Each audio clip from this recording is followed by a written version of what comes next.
आज आठवडाभर मी बघतोय तुमची अशी एक फाईल नाही की जिच्यामध्ये भाराभर चुका नाही. तुम्ही तुम्ही काय समजता ऑफिस म्हणजे? तुमची अशी समजूत आहे का की तुम्हाला इथं कोणी बोलणार नाहीये? कंपनी कोणाला इथं देणगी म्हणून पगार देत नाही. कंपनीचा नियम मोडून मी तुम्हाला अपॉइंट केलं याचा मला आता पश्चात्ताप होतोय बाई. सांभाळून घ्यायला काहीतरी मर्यादा असते बाई. त्या चुका बघा ना फाईल मधल्या चुका बघा. तुम्हाला जॉईन होऊन किती महिने झाले? 4 महिन्यात तुम्हाला टायपिंगची परीक्षा पास होणं अशी कंडिशन होती, तेही तुम्हाला जमलं नाही. एक अक्षर बोलू नका प्लीज. हे बघा, तुम्हाला जर नोकरी करायची असेल तर मला या अशा चुका नाही चालणार. I am sorry. गेले 8 दिवस मी तुमच्या चुका रोज दुरुस्त करतो, रोज. दया किती आणि का दाखवायची? हे बघा, तुम्ही प्लीज बाहेर जा आणि बसा, शांतपणे बसा, नीट ठरवा नोकरी करायची का नाही. तुम्हाला नोकरी करायची असेल तर ठीक आहे, नाहीतर वेल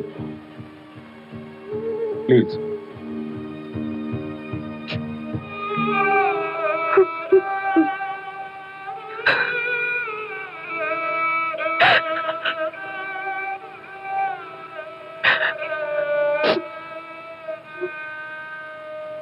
शेवटी ढेकणं जिंकला की नाही मांड्या?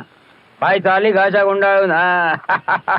शेवटी मनपसंतच्या जागी धाकटा ढेकून पांढे रे इलायची टाकून.